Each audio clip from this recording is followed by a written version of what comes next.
Evangelho. Autor Pietro Ubaldi.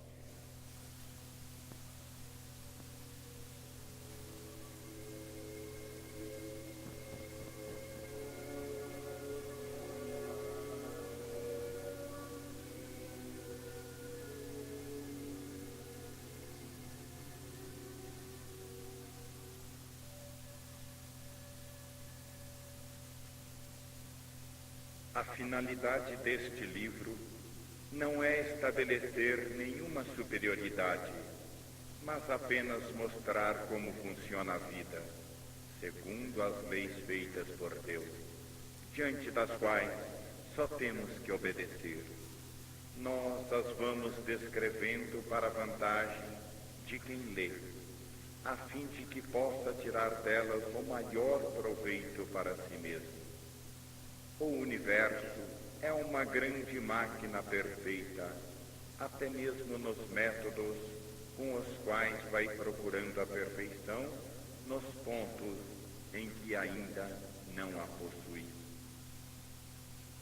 Chegar a conhecer como tudo isto funciona pode representar precioso guia para evitar erros prejudiciais, pelos quais depois devemos pagar.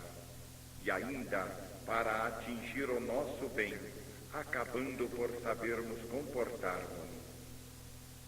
Difundir esse conhecimento pareceu-nos coisa muito urgente, num mundo que a esse respeito se comporta loucamente, mas que deverá depois sofrer em proporção.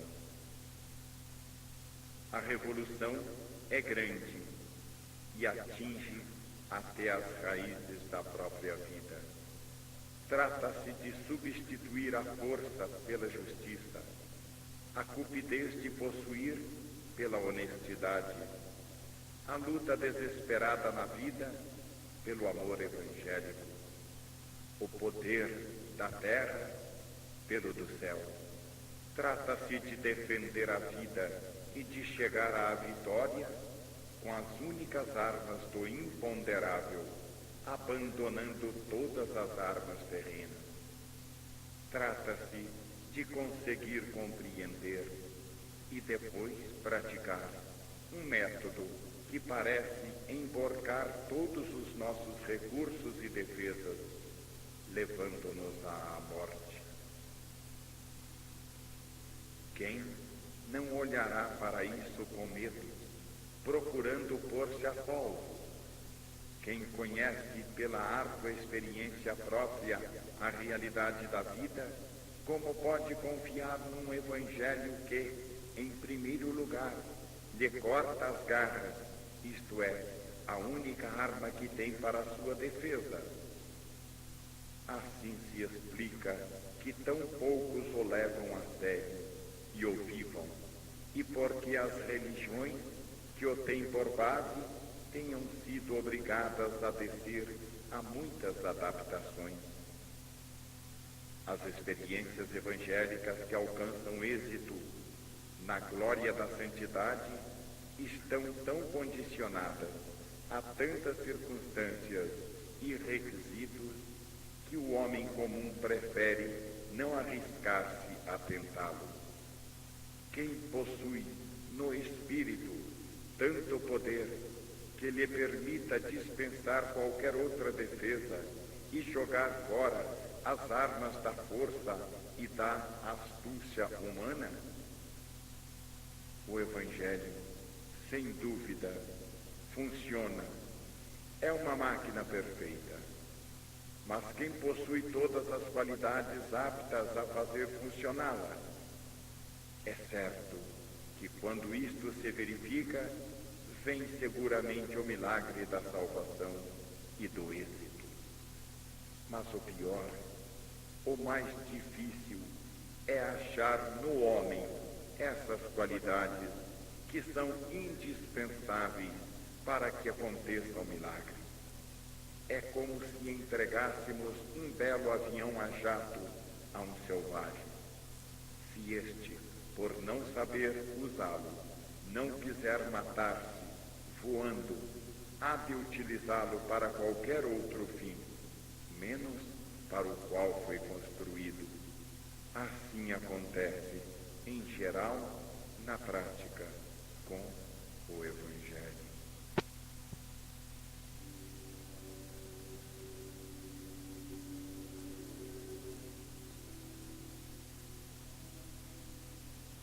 O Evangelho estabelece de imediato a mais nítida posição de inconciliabilidade com o mundo.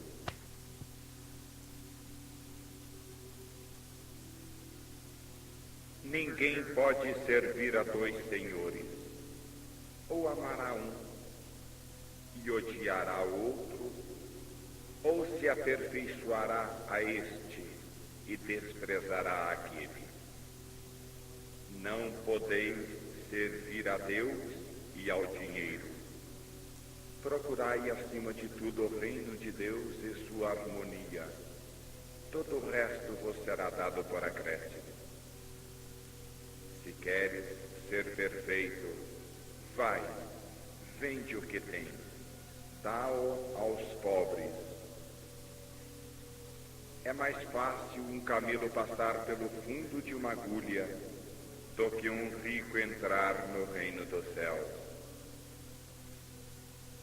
Se alguém quiser seguir-me, negue-se a si mesmo, tome a sua cruz e me siga.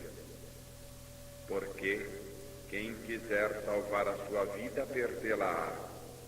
E quem perder a sua vida por minha causa e do Evangelho, a salvará.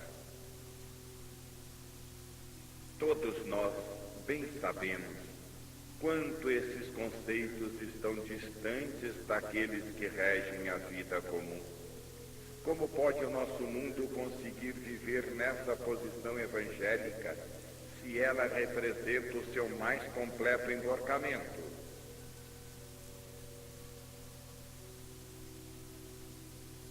Se o evoluído se encontra na Terra, seja mesmo por exceção, é para realizar alguma tarefa, e não para nada. Essa tarefa interessa à vida em sua fundamental exigência, que é a evolução.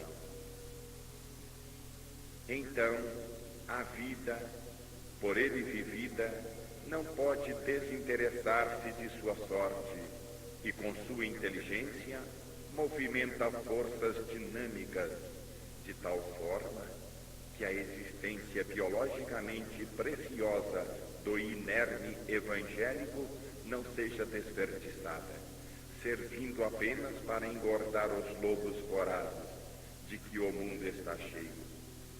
A vida se defende a si mesma, em todos os seres que a representam e, sobretudo, naqueles que constituem seus maiores valores. Se protege os seres inferiores, fornecendo-lhes armas naturais necessárias para resistir na luta. É impossível não ter de admitir, dada a inteligência que a vida demonstra a cada passo, que ela não forneça meios defensivos aos seres superiores, aos quais, justamente por isso, está confiada uma tarefa mais importante para a obtenção de seus fins. Devorar-se mutuamente constitui uma das maiores ocupações do animal, tanto quanto para o homem fazer a guerra. Esta é a lei de quem vive nesse plano de vida, mas isso torna-se absurdo logo que se suba aos planos mais evoluídos, onde, para atingir os seus fins, a vida precisa realizar um trabalho totalmente diferente. O involuído está bem nesta terra, com as duras condições de luta que aqui se encontram, porque estas são proporcionais a ele, que está revestido por aquelas qualidades instintivas que o tornam apto a esse ambiente. O evoluído aí está bem na sua posição de exilado, da qual deverá ser libertado e pela qual será recompensado logo que tiver cumprido sua função civilizadora entre os mais atrasados. Para o involuído, existem seus instintos belicosos e as armas da luta terrena. Para o evoluído, vem a intervenção das forças do alto, que realizam o que aparece como prodígio no plano do primeiro. Colocar-se-á então a favor do Evangelho quem tem a inteligência para compreendê-lo e um grau de evolução suficiente para poder praticá-lo. Os outros, bem convencidos no segredo de seus corações de que se trata de loucura perigosa, evitarão vivê-lo seriamente e o deixarão no terreno teórico, limitando-se a uma gloriosa exaltação verbal. Trata-se de ajudar a vida neste seu laborioso processo de maturação dos espíritos, exigido pela lei de evolução.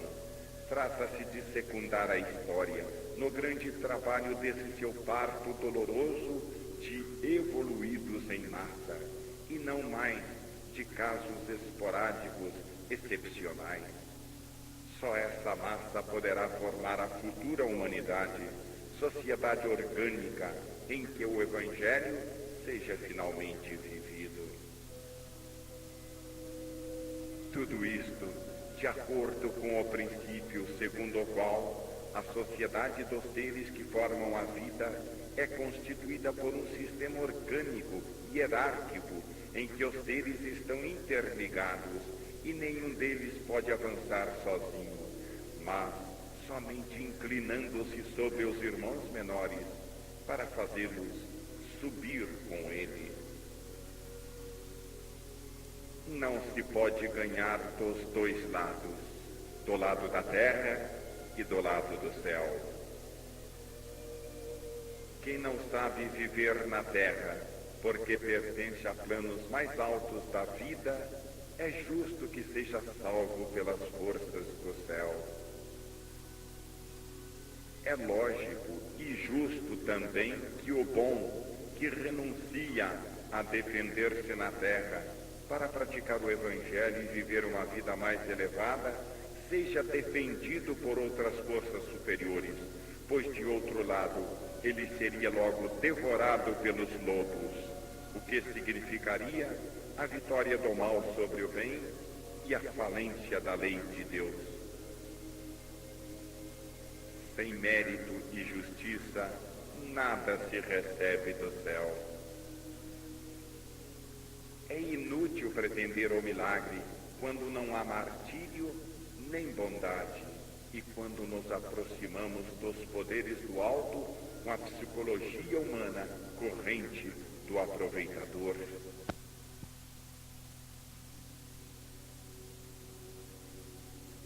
É indispensável possuir verdadeiramente as qualidades necessárias e não apenas julgar que as temos, iludindo-nos. Na Terra, estamos habituados a falsificar tudo para tirar vantagens do engano. Essa psicologia paralisa, neste caso, a máquina, o que então não funciona. Não basta sermos bons se formos inertes e preguiçosos. Precisamos possuir a fé e a atividade dos trabalhadores fortes e honestos. Quantas vezes, ao revés, gostaríamos de usar o Evangelho como refúgio para tolos e preguiçosos que pretendem servir-se de Deus para fugir ao cumprimento do seu próprio dever. O céu não pode funcionar como escapatória para evitar-nos o cansaço de viver, necessário para evoluir, para fugir às duras condições que o ambiente nos impõe. O evoluído que se acha vivendo na Terra em posição evangélica, exposto a todos os ataques, em condições humanamente antivitais, sem defender-se, tem absoluta necessidade de ajuda. Muitos acreditam que o Evangelho contenha somente belas palavras e evitam praticá-lo. Se quisermos aproveitar as vantagens que nos oferece o Evangelho, só nos resta viver nas condições que ele estabelece para a nossa conduta, ou seja, transformar-nos em evoluídos, que é um caminho aberto a todos. O homem comum faz os seus cálculos. Ser-lhe-ia muito agradável ver chover do céu, gratuitamente, todos os auxílios que lhe poupassem as fadigas da vida, mas custa-lhe muito submeter-se às condições necessárias. O homem procura o trabalho melhor para chegar com menor esforço a um lucro maior. É justamente isso que ele procura, e com essa psicologia toda humana, ele se aproxima do Evangelho como de todas as outras coisas. Mas quando vê que daí não pode tirar nenhuma vantagem, ou que ele precisa pagar com sacrifícios muito grandes, então o rejeita como coisa inútil. Acontece que este Evangelho, se vivido, pode representar o meio mais poderoso para superar o passado e evoluir. O ser inferior continuará a agredir o mais evoluído, acreditando que assim está vencendo, ao passo que perde a melhor ocasião para subir, e o mais evoluído continuará a sacrificar-se até que, com a bondade e o amor, tenha conseguido derrubar as portas do egoísmo e da ignorância e vencer a animalidade, fazendo emergir o homem do seu baixo plano de vida. Assim irá o Evangelho lentamente, através dos milênios, caminhando para a sua realização. Entre os dois, involuído e evoluído, o mais forte é o segundo, porque está protegido pelas forças da vida que quer ascender. A ele caberá a vitória final. Se ao outro pertence o passado, a ele pertence o futuro. Ao involuído cabe, ao contrário, compaixão, já estando ele condenado pela própria involução, a qual lhe dá, no entanto, o direito de ser ajudado por parte dos mais evoluídos. As diversas condições de evoluído ou involuído representam apenas posições diferentes ao longo da escala da evolução, pela qual todos os seres caminham. Portanto, não significam superioridade ou inferioridade em sentido absoluto. O mais evoluído tem sempre acima de si outro que é o mais. E o mais involuído tem sempre abaixo de si quem é ainda mais involuído. Ao longo da escala da evolução, cada um se acha sempre nas mesmas condições, ou seja, situado entre um tipo superior e um inferior, de maneira que não há de modo algum superior nem inferior em sentido absoluto. Cada evoluído é um involuído em relação ao que lhe é superior, e cada involuído é um evoluído em relação ao que lhe é inferior. No mundo assim, em que tudo é relativo, não existe racionalmente lugar para o orgulho ou o acanhamento de ninguém. A palavra involuído não tem nenhum sentido depreciativo, mas apenas o de imaturo, que amanhã amadurecerá. Em relação à meta final, Deus, todos estamos igualmente a caminho. O que nos irmana é o fato de que somos todos viandantes ao longo do ilimitado caminho da evolução. Uns caminham mais depressa, outros mais devagar. Imóvel é que ninguém pode permanecer. O grande impulso à frente impele a todos. Assim, o involuído de hoje tende a tornar-se o evoluído de amanhã.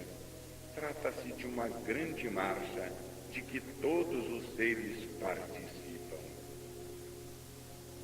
Na evolução, não há barreiras insuperáveis, compartimentos estanques, portas fechadas. A estrada para evoluir está aberta a todos, e qualquer um, desde que o queira, pode tornar-se um evoluído, subindo, se ainda o não é. Cada inferior pode sempre subir merecendo-o, ao posto do superior, que considera um dever e uma alegria ajudá-lo nisto. Quanto mais são avançadas as posições, menos podem ser de egoísta vantagem para si, mas antes de altruísmo, que se inclina sobre os inferiores para ajudá-los a subir. Evoluindo, não crescem os direitos, mas os deveres. Não se ganha em comando, mas em obediência. A evolução representa uma demolição progressiva, egocentrismo separatista, estado de caos ao qual se substitui o estado orgânico unitário. É natural que, caminhando para a ordem, se vá para a obediência, para a confraternização, para o altruísmo que destrói o separatismo. A verdadeira posição psicológica dos menos evoluídos em relação aos mais evoluídos não deve ser a inveja e ciúme, mas a de alegria, pelo fato de possuir um amigo mais adiantado que nos ajuda para vantagem nossa. A função dos que mais progrediram é a de trazer para a frente consigo os que estão mais atrás. Esta é a lei. Não se pode subir sozinho e só por si mesmo. É verdade que quanto mais se sobe, mais direitos e liberdades se conquistam. Mas, se tudo é equilibrado, quanto mais se sobe, mais deveres e obediência à lei nos esperam. Se o evoluído não aceita isso, comete um erro tão grave que o faz retroceder ao grau de involuído. Tudo isto é lógico, dado que a evolução avança para a unidade orgânica. Ao evoluído muitas coisas interessam, mas não a de gabar-se e muito menos aproveitar-se da própria superioridade. Cristo, mesmo ao preparar o homem de amanhã, sabia que estava falando ao homem de hoje. O contraste entre as duas leis que querem dirigir o mundo, a do passado e a do futuro, ou seja, a animalidade e o Evangelho, apresenta nos fatos estranhas condições entre o que é e o que deveria ser, entre o que se diz e o que se faz.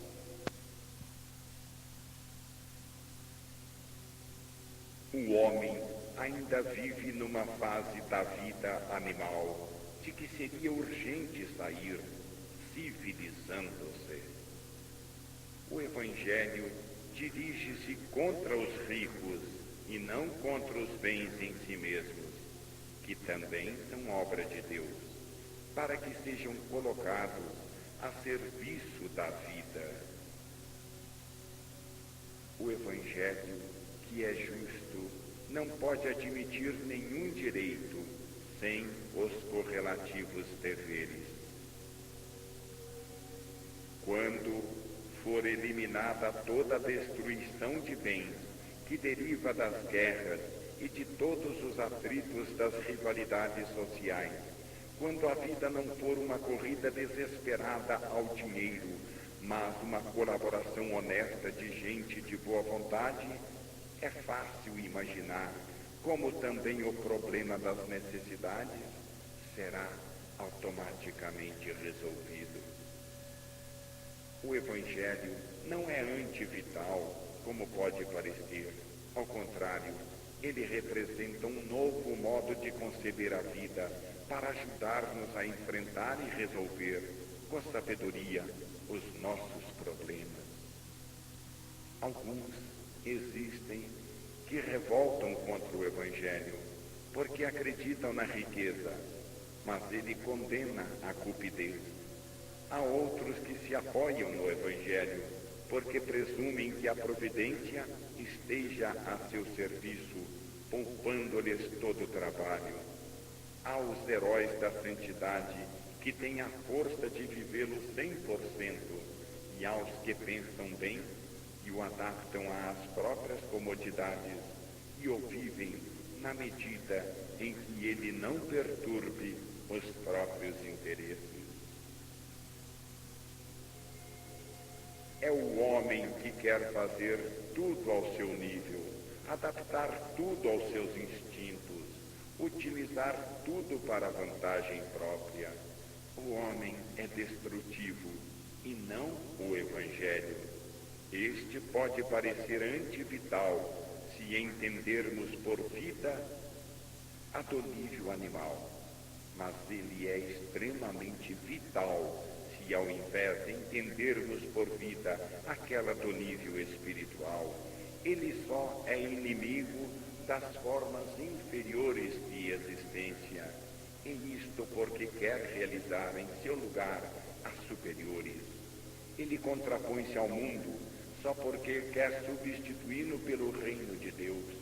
Por isso, o Evangelho pode parecer destrutivo aos olhos míopes do mundo, que, como tal, considera destruidores todos os que, para fazê-lo progredir, querem sua renovação. Sem dúvida, o Evangelho representa a mais enérgica negação dos princípios em que se baseia a vida do mundo, e contra essa negação rebelam-se aqueles para os quais essa vida é tudo. Que afirmação suprema constitui, em compensação, o Evangelho, afirmação de uma vida muito mais alta e poderosa, que o mundo não toma em consideração porque não a vê. O Evangelho vem ao nosso encontro e ajuda-nos, altamente afirmativo e construtivo, benéfico no bem, mais real e duradouro. O Evangelho não nos foi dado para nos apropriarmos de direito ou receber serviços, mas ao contrário, para realizar todos os nossos deveres com o nosso esforço pessoal.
O Evangelho acompanha-nos, ajuda-nos, santifica-nos, mas não nos tira o trabalho, não nos exime do esforço que nos compete. O Evangelho quer tirar-nos a ânsia do trabalho, mas não o trabalho. Quer que o façamos com ânimo tranquilo, o que significa menos esforço e maior rendimento. Quer que o realizemos com inteligência e amor, o que o torna interessante e útil, inclusive para o espírito.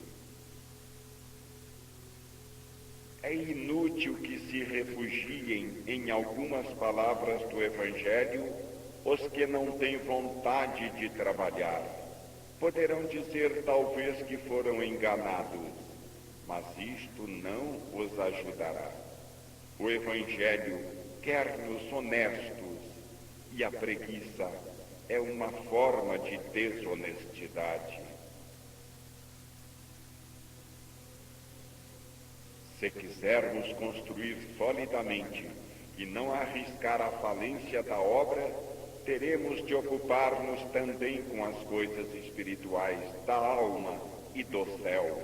E se não soubermos levá-las na conta devida, nossa ignorância ou negligência poderão fazer-nos cometer erros que mais tarde teremos que pagar.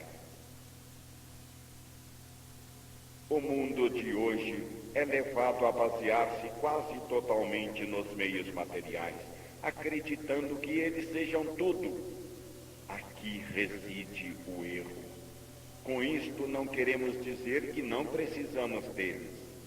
Apenas é necessária alguma coisa a mais, ou seja, que se saiba usar deles com outro espírito, que os complete, coordenando-os para um fim, colocando-os em relação a este, na posição de instrumentos ou meios, cimentando-os num estado orgânico que os torne construtivos.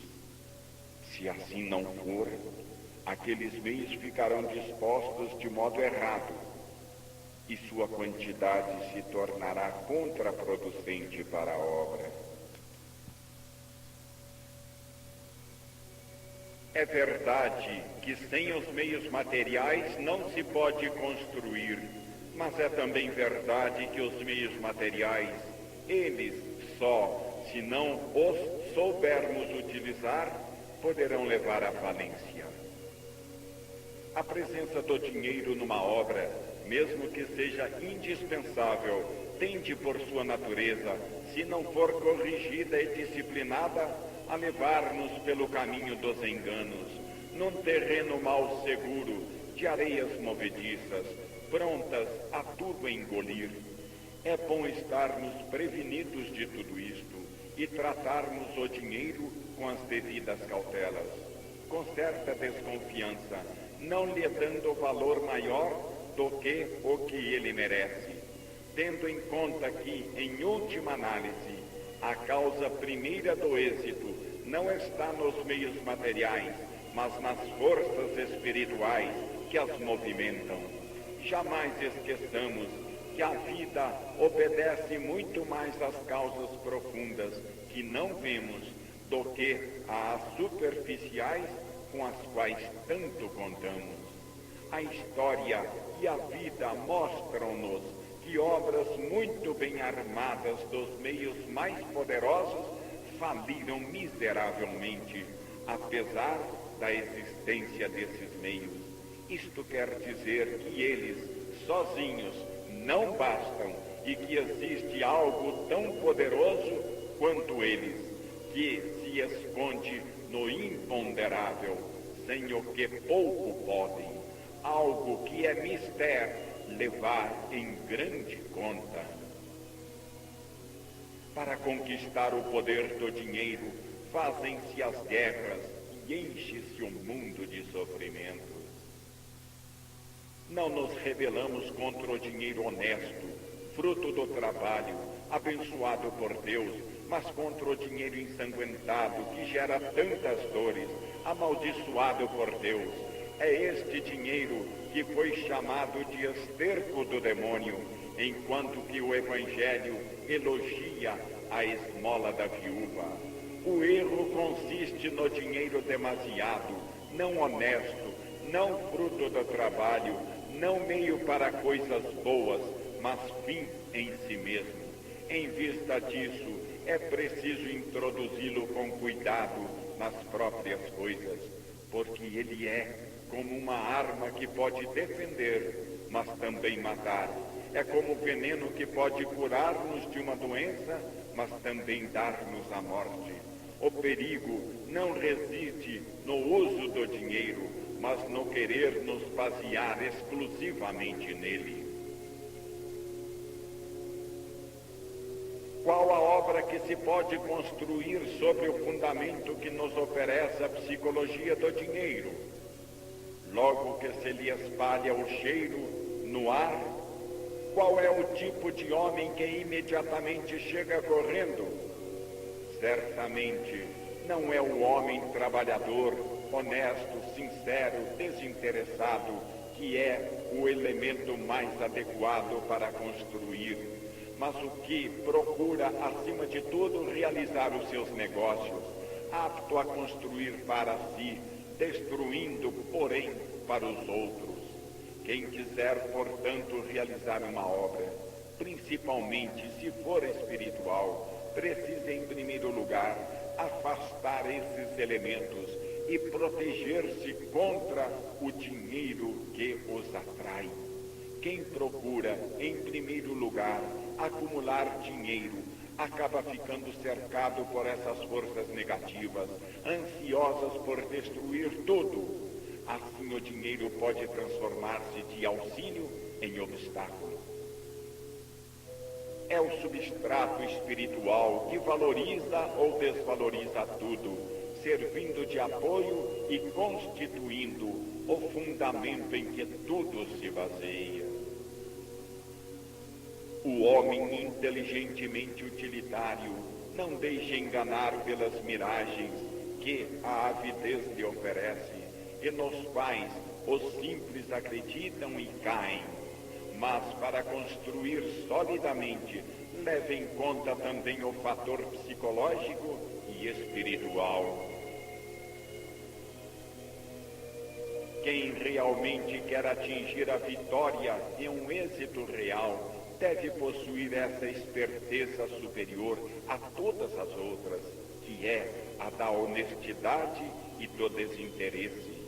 E, no entanto, o mundo crê cegamente na onipresença do dinheiro.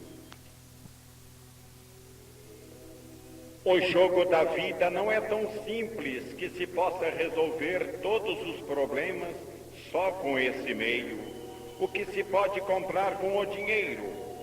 Existe alguma loja em que se possa comprar inteligência, vontade de trabalhar, desinteresse, honestidade, sinceridade, bondade, espírito de sacrifício?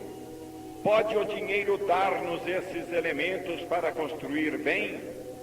Ou, ao contrário, ele atrai sobre nós exatamente o oposto? E como construir sobre as areias movediças do orgulho, da avidez, do egoísmo? Então faz parte da sabedoria do engenheiro construtor de qualquer obra, ao fazer o projeto, colocar cada coisa em seu lugar, prevendo o que se possa aproveitar. Esse engenheiro precisa conhecer e calcular o poder de resistência do dinheiro e o peso que pode suportar, e deve apoiar o outro peso em bases psicológicas e espirituais que possam suportar sua parte, cada coisa em seu lugar. O sal na comida é muito útil, mas se passa da medida exata, a estraga. O fogo é indispensável para cozinhar, mas se for demasiado, queima tudo. Assim, o dinheiro é uma força que precisa ser contida e dirigida pelos valores substanciais, que estabelecerão seus limites e seu uso. É este o segredo para alcançar-se a vitória, sabendo ser inteligentemente utilitários. É tolice desprezar o imponderável, porque de fato ele pesa muito. É ingenuidade ignorar o poder das forças do Espírito. Fala-se muito de Deus e de Cristo, utilizados como capa para encobrir os próprios interesses e para fazerem-se, à sombra deles, melhores negócios.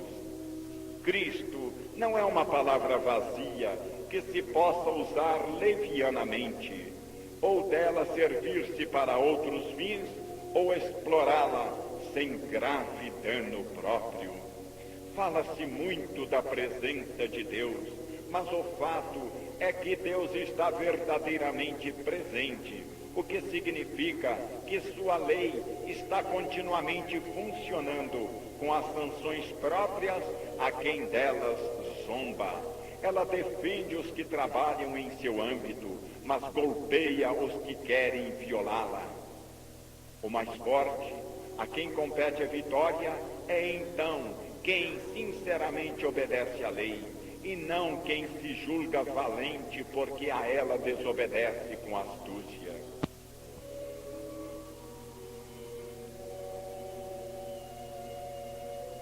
Com os meios e métodos do mundo poderão fazer-se edifícios materialmente grandes, mas nada se constrói nas almas. No meio das mais colossais construções, vemos, como hoje ocorre, que os homens se tornam cada vez piores, até que as próprias obras gigantescas, filhas da matéria e não do espírito, não sustentadas pelo poder deste, acabam por cair no pó. Torna-se inútil escorá-las quando falta a união espiritual com Deus e quando a obra é fruto apenas das forças do mundo. Se quisermos ser os mais fortes para vencer, coloquemo-nos do lado das forças espirituais, que são as mais poderosas, e não exclusivamente do lado das forças materiais que nos podem trair. Se nos basearmos orgulhosamente apenas em nossos recursos pessoais, teremos somente estes para nossa defesa. Mas se humildemente nos coordenarmos no âmbito da lei de Deus, poderemos contar com o poder dela e a teremos como defesa nossa. O evoluído tende a espiritualizar tudo, o involuído a tudo materializar.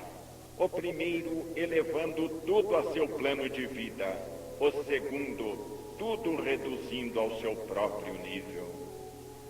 Quando o ponto de referência é o corpo e a terra, em função dos quais se pensa e se vive, tudo permanece nesse plano. Assim como um peixe poderia aprender a teoria e as regras do voo, sem jamais poder voar, porque sempre referindo-se ao seu mundo e permanecendo em seu ambiente aquático, também um involuído poderá aprender as coisas espirituais, sem, por isso, tornar-se um evoluído que as vive, mas sempre referindo-se a seu mundo material para viver apenas em função deste.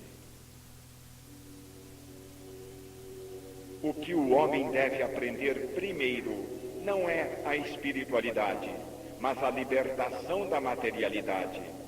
Não é tornar-se anjo, mas deixar de ser animal. A espiritualidade verdadeira só poderá chegar depois que se tenha varrido o terreno dos instintos inferiores da animalidade. Tudo isto nos mostra que estamos ainda longe da espiritualidade, porque esta é positiva, ativa e não perde mais tempo com esse trabalho negativo de demolição do que é inferior, porque esta parte do ser já desapareceu. As próprias religiões são concebidas materialisticamente, e existe um materialismo religioso que é um materialismo de substância, recoberto de formas religiosas, o que é pior.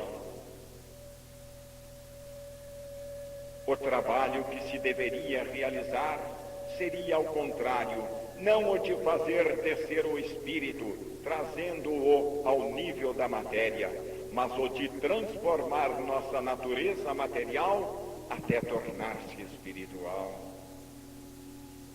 Ao invés de reduzir as coisas espirituais à forma mental humana, abaixando tudo a este nível, seria necessário procurar subir, assumindo a forma mental do homem espiritual. O que interessa à evolução e a quem subir não é abaixar as coisas superiores, mas afinar-nos a nós, subindo a planos superiores, aprendendo a perceber, pensar e viver neles, nas formas que lhes são próprias. Infelizmente, cada um tende a transformar e reduzir tudo às medidas do próprio plano e aos limites da própria natureza. Estas observações não serão, pois, compreensíveis para muitos, nem mesmo admissíveis. Já assinalamos quanto é perigoso não usar corretamente as coisas espirituais, brincando com essas tremendas forças, as astúcias e enganos que podem dar fruto na luta pela vida no plano humano, não podem ser apresentadas diante de Deus quando se requer sinceridade e se tornam prejudiciais. Por isso, nestas páginas, quisemos decididamente enfrentar o problema para resolvê-lo com plena sinceridade, de qualquer forma, menos com o engano. Cristo é realmente levado a sério? Se é, temos de levá-lo verdadeiramente a sério e viver sua lei a qualquer custo. Se não é, então abandoná-la. Mas jamais mentir. O que está acima de qualquer discussão é que qualquer coisa que se faça deve-se fazê-la honestamente e com sinceridade, sem enganar-se a si mesmo e aos outros. Diante de Deus, nas coisas do Espírito, é necessária uma sinceridade verdadeira, e não a humana, que muitas vezes se usa para esconder a mentira. Em nosso mundo, as virtudes aparecem como um freio que oprime, como uma sufocação da natureza humana. É natural, então, que sejam evitadas como coisa triste. Colocado diante do impulso da evolução, o homem sente mais a pena da renúncia ao seu mundo e da separação da própria materialidade, do que a alegria de crescer no mundo maior, ligando-se a uma mais alta vida, a do espírito. A evolução não pode impelir-nos a caminhar contra a vida, mutilando-se na dor, mas leva-nos para a vida. Nos primeiros degraus da subida espiritual, é maior o cansaço para afastar-nos da matéria, e mais dura é a dor da separação. Mas quanto mais se sobe, mais diminui esse cansaço que nos afasta da matéria, e menor é a dor da separação, porque o ser acha outra vida mais alta à qual ligar-se. Se nos convencermos da imensa distância que, ao longo da escala da evolução, existe entre o plano da vida do homem atual e o nível do Evangelho, compreenderemos como, em 2000 anos se tenha feito tão pouco e como o resultado tenha sido a inversão do Evangelho mais do que o levantamento do homem. A ação permaneceu no exterior, nas formas, nas práticas religiosas e nos sermões, com o Evangelho permanecendo na superfície. Nós vamos contra os próprios princípios do funcionamento da máquina. E então, como podemos pretender que ela funcione? A animalidade humana continua a enfeitar-se com esse belo chapéu e a vestir-se com esse belo manto, o Evangelho, acreditando que lhe baste isso para conseguir civilizar sem esforço. É mais fácil transformar uma montanha, fazendo-a ir pelos ares com a dinamite, do que transformar um tipo de personalidade. A animalidade está bem assente com os 4 pés, no terreno sólido da matéria, na qual se apoia há milhões de anos. Na ordem universal, nada ocorre por acaso. Nada é inútil, tudo está em seu lugar justo. Se a animalidade existe, ela é involuída, atrasada, mas não está fora da ordem universal. Ela realizou suas importantes funções evolutivas e tem suas razões de existir.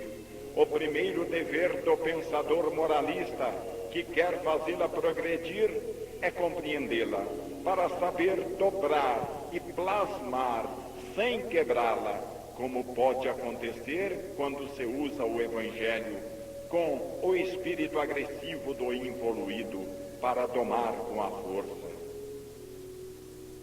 A plenitude da vida está em Deus, e o ser a conquista subindo para ele com a evolução, enquanto a perde, afastando-se de Deus com a involução.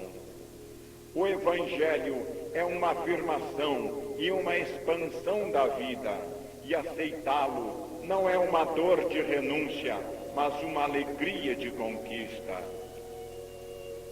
O Evangelho foi apresentado mais como uma lei dura, carregado de sanções com as quais se agride a vida para mutilar sua expansão, do que como uma arte sábia para alcançar uma vida cada vez maior. Se o involuído resiste ao evoluído, se revolta contra a psicologia evangélica do santo, é porque defende seu tipo biológico, no qual vê a própria conservação. O direito à vida cabe ao novo, mas isto não impede que o velho resista para não morrer.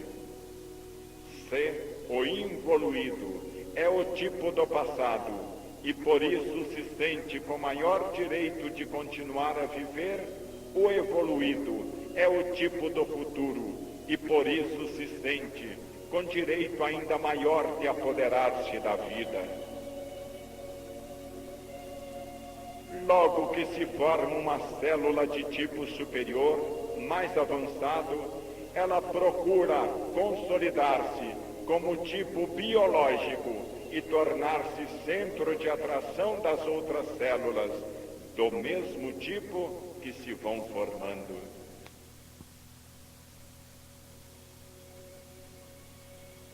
Não há como contestar que a evolução é fenômeno inegável, reconhecido por todos.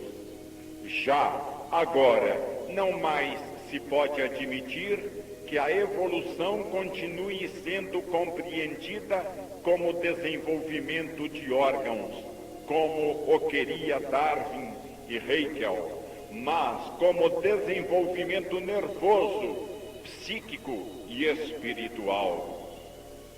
Os obstáculos que os involuídos costumam colocar para fechar o caminho aos pioneiros do ideal são bem conhecidos. Desde o caso de Cristo, Até todos os outros menores, a história está cheia deles. É uma história de mártires. Enquanto o evoluído tende a desenvolver-se ordenadamente, em sentido orgânico, construtivo, o involuído só sabe fazer o contrário. O involuído só saberá agir como involuído, porque se agisse diversamente, já o não seria mais, e sim um evoluído. Até as células inferiores, involutivas, atraem para a própria órbita os elementos a elas semelhantes. Enquanto no caso do evoluído se forma a fraternidade pacífica e construtiva, tendendo à unidade orgânica, no caso do involuído, forma-se o bando de malfeitores para guerrear quem quer que seja, e por fim, para guerrear-se entre si, porque a finalidade é destruir e separar, unicamente pela vitória do próprio egoísmo individual.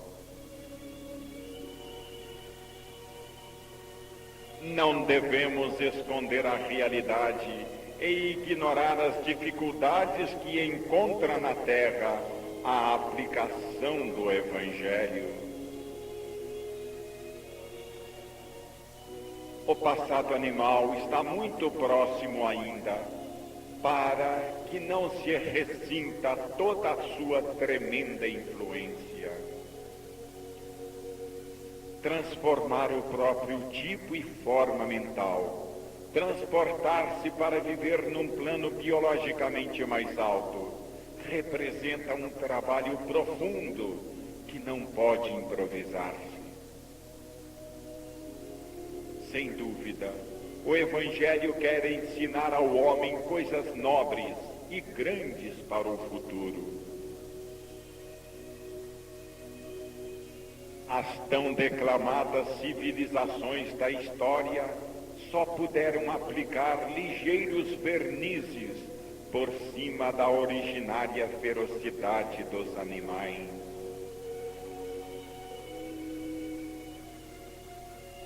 Teremos já pensado de quantas dezenas ou centenas de milênios são frutos os instintos atuais?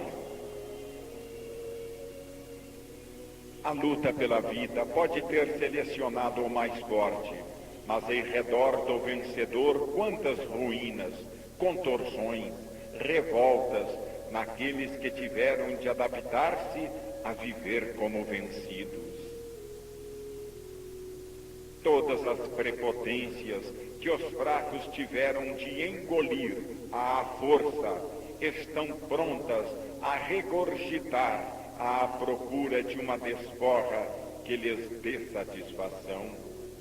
A humanidade viveu até agora de delitos, e isto não pode cancelar-se com um golpe. Cada causa deve ter o seu efeito. E o mundo continua a cometer injustiças, julgando que lhe baste força para fazer calar e anular as reações.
Tópicos do livro Evolução e Evangelho. Autor Pietro Ubaldi.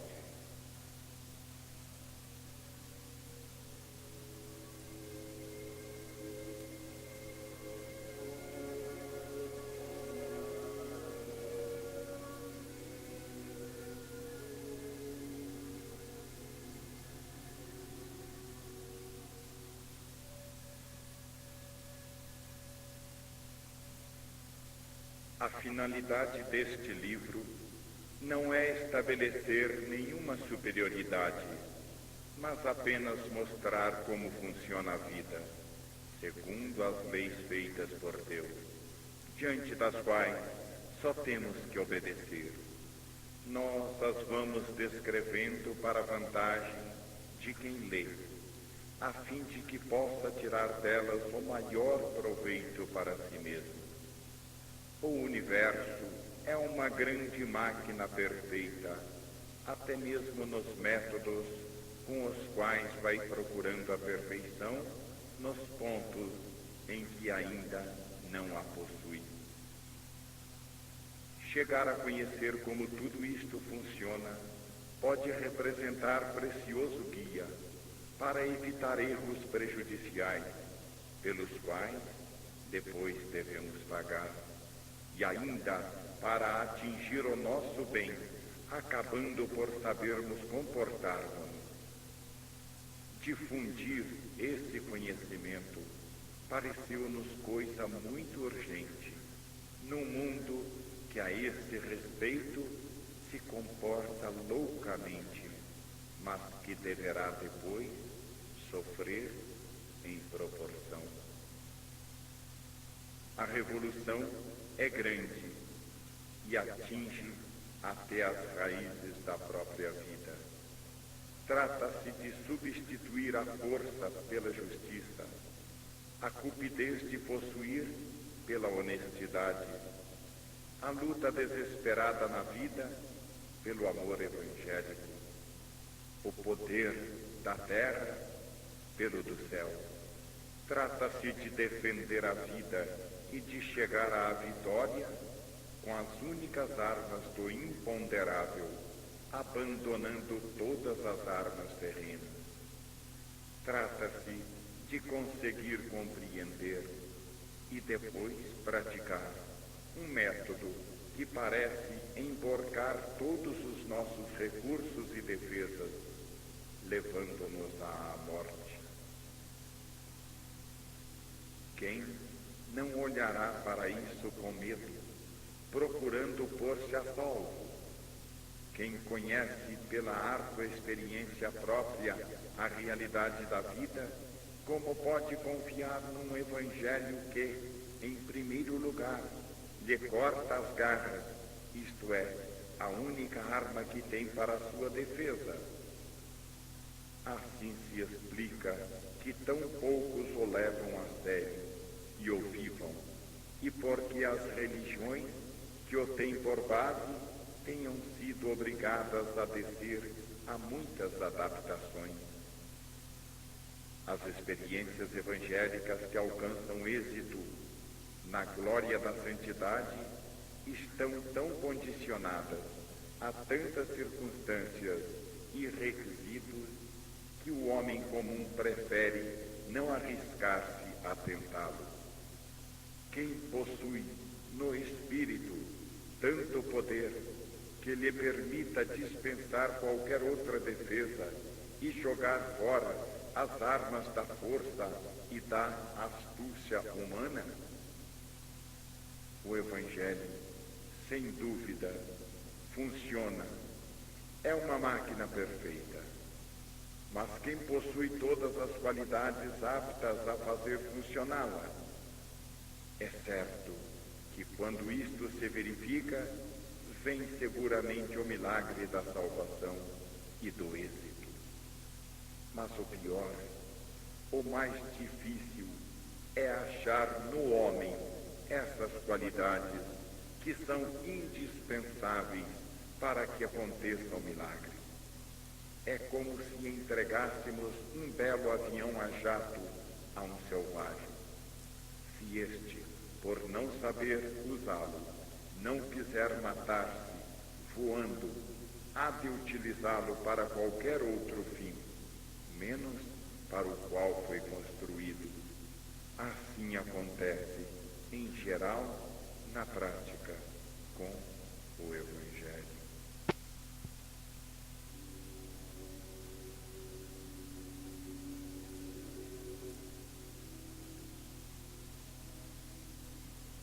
O Evangelho estabelece de imediato a mais nítida posição de inconciliabilidade com o mundo.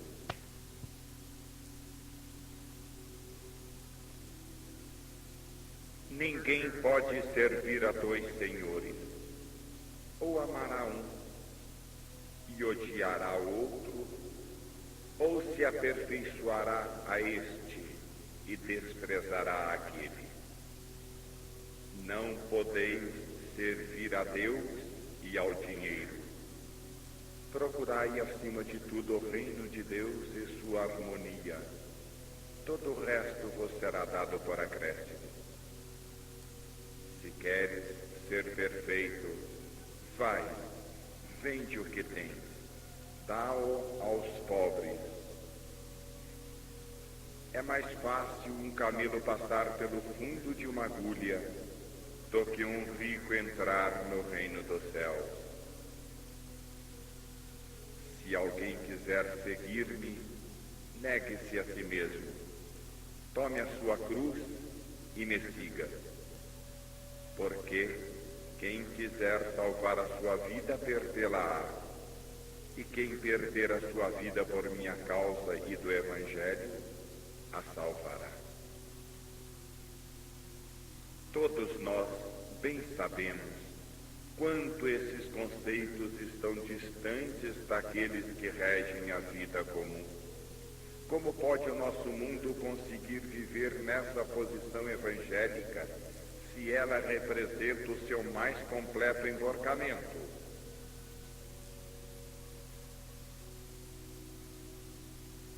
Se o evoluído se encontra na Terra, seja mesmo por exceção, é para realizar alguma tarefa, e não para nada.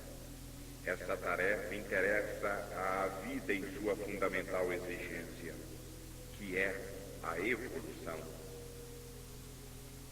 Então, a vida, por ele vivida, não pode desinteressar-se de sua sorte e, com sua inteligência, movimenta forças dinâmicas de tal forma que a existência biologicamente preciosa do inerme evangélico não seja desperdiçada, servindo apenas para engordar os lobos vorazes de que o mundo está cheio.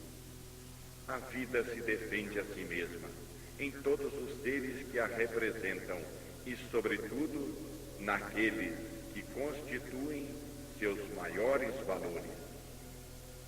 Se protege os seres inferiores, fornecendo-lhes armas naturais necessárias para resistir na luta, é impossível não ter de admitir, dada a inteligência que a vida demonstra a cada passo, que ela não forneça meios defensivos aos seres superiores, aos quais, justamente por isso, está confiada uma tarefa mais importante para a obtenção de seus fins.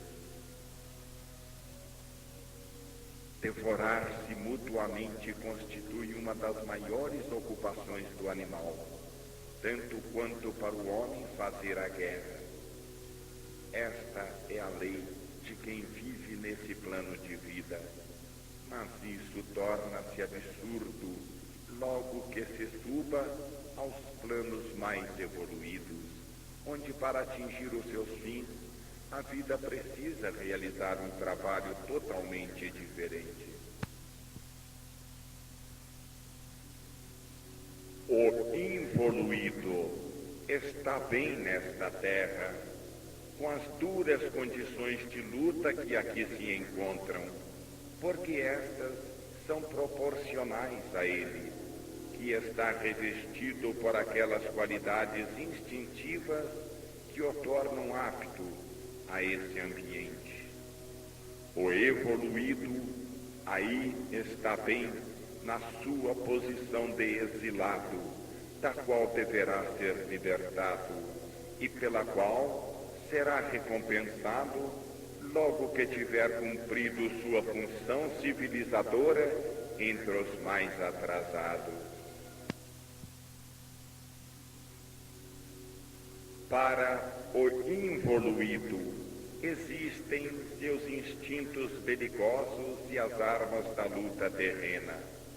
Para o evoluído, vem a intervenção das forças do alto, que realizam o que aparece como prodígio no plano do primeiro.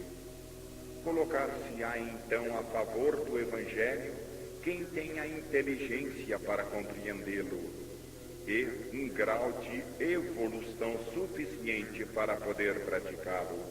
Os outros, bem convencidos no segredo de seus corações de que se trata de loucura perigosa, evitarão vivê-lo seriamente e o deixarão no terreno teórico, limitando-se a uma gloriosa exaltação verbal. Trata-se de ajudar a vida neste seu laborioso processo de maturação dos espíritos, exigido pela lei de evolução. Trata-se de secundar a história no grande trabalho desse seu parto doloroso de evoluídos em massa, e não mais de casos esporádicos, excepcionais. Só essa massa poderá formar a futura humanidade, sociedade orgânica em que o Evangelho seja finalmente vivido. Tudo isto de acordo com o princípio segundo o qual a sociedade dos seres que formam a vida é constituída por um sistema orgânico e hierárquico em que os seres estão interligados e nenhum deles pode avançar sozinho, mas somente inclinando-se sobre os irmãos menores para fazê-los subir com ele. Não se pode ganhar dos dois lados, do lado da terra e do lado do céu. Quem não sabe viver na terra porque pertence a planos mais altos da vida, é justo que seja salvo pelas forças do céu. É lógico e justo também que o bom, que renuncia a defender-se na terra para praticar o Evangelho e viver uma vida mais elevada, seja defendido por outras forças superiores, pois de outro lado ele seria logo devorado pelos lobos, o que significaria a vitória do mal sobre o bem e a falência da lei de Deus. Sem mérito e justiça, nada se recebe do céu. É inútil pretender o milagre quando não há martírio nem bondade, e quando nos aproximamos dos poderes do alto com a psicologia humana corrente do aproveitador.